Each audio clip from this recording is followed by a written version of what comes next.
One question that's had an extreme level of significance throughout most of my life is, what color do you want to be? And for a couple reasons. Not only is it an extremely deep, thought-provoking question that leads into the thought of who you want to be in life, but the person or character who said this is one of the most iconic figures I've seen and kept close to my heart from childhood to present day. It's not some popular celebrity, a relative, or even a close friend of mine that said this, but none other than Mashiro from the pet girl of Sakurasou. As quiet and clueless as she is, Mashiro not only changed what I thought about anime as a medium, being one of the first shows I ever watched, but she changed how I look at life as a whole. It wasn't until this point that the world always appeared to take on a certain color, or could take on a certain color, and that goes for people as well. But that's not the only thing. On top of all this, Mashiro asks one question that changed me and the way I look at the students of Sakurasou forever.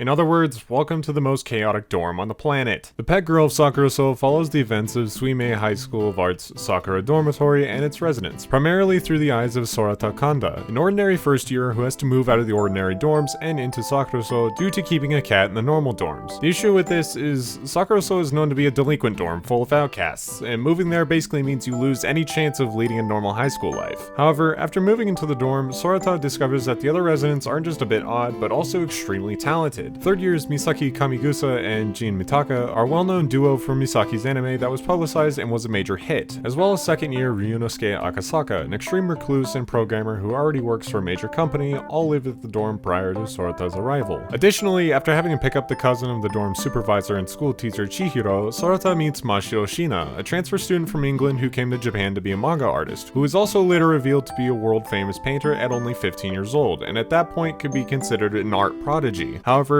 no one with that level of talent is perfect, as Sorata finds out very quickly that while Mashiro is brilliant as an artist, she lacks anything resembling common sense and doesn't know how to take care of herself in the slightest, meaning someone else essentially has to take care of her, which leads to the dorm's newest job occupation, Mashiro duty. And so, through these introductions and a few shocking revelations, the story of how this unlikely bunch will come together during their time at the dorm starts to come together.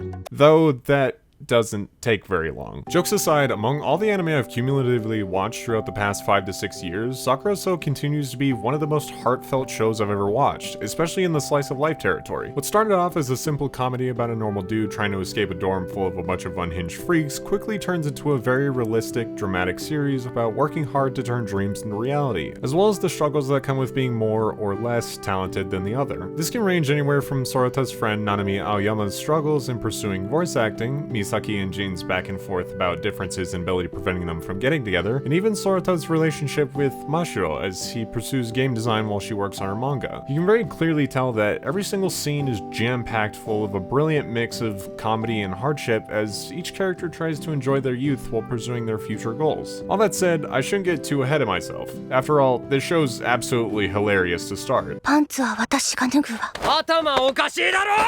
If the cute blonde waifu and a romance sub-theme doesn't pique your interest as it is, assuming you've never heard of Sakurasou, in which case I'm a little disappointed in you, sorry not sorry, then the sheer amount of ridiculousness that's jam-packed in this dorm of regulars surely will. You've got a playboy who knows way too much about the 3 forbidden sizes, you know what I'm talking about, a country girl whose Kansai dialect slips from time to time, a social recluse who almost exclusively speaks to people through his own personal AI, a silent girl who thinks the power of underwear will solve all wrongs in the universe, an animator with way too much energy, and a normal guy who can't help but lose brain cells on a daily basis. And honestly, it's such a stupid combination of people that you can't help but keel over from coughing up a lung after laughing so hard. Yet, behind all that laughter, there's a lot of struggling that comes along with it. When covering the subject of youth, feelings of frustration and dealing with new emotions often follow suit, and Sakurasou is especially no exception to this. What comes with idolizing those with great talents, in this case, comes with frustrations that you'll never be at that same caliber, no matter how hard you try. And from the perspective of those with said talent, what comes with great skills often comes with feelings of loneliness, or a lack of awareness to what the people around you are thinking. Take Sorata and Mashiro, for example. With Sorata's journey to get into game design and create something to the best of his ability, he experiences a lot of failures given how new a concept it is, and his own coping mechanism of taking his frustration out on others is amplified by Mashiro's desire to do something other than work on her manga, a desire that stems from her budding romantic feelings for Sorata. In fact, this troubles Mashiro just as much, as she's dealing with a feeling she's never experienced before, given how previously invested she was in her artwork. Due to her own previous experiences, she's afraid of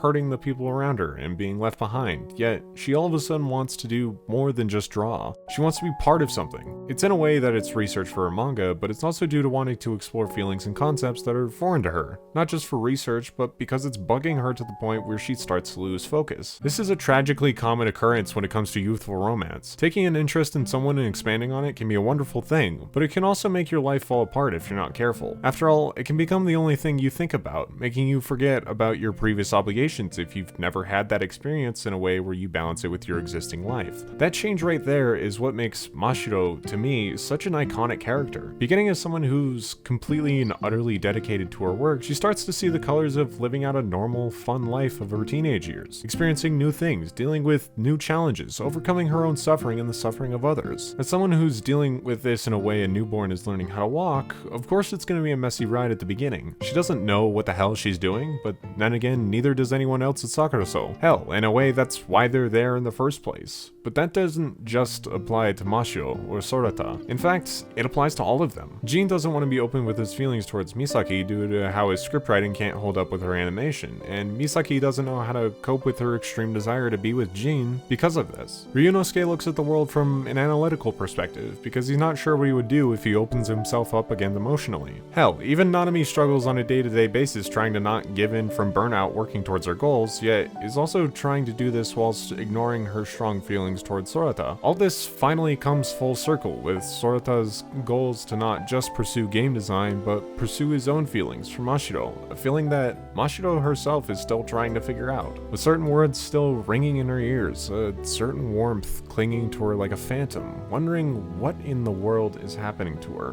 One question changes the course of everything. A single question that changes all of us forever. 私どうしちゃったんだろう。これって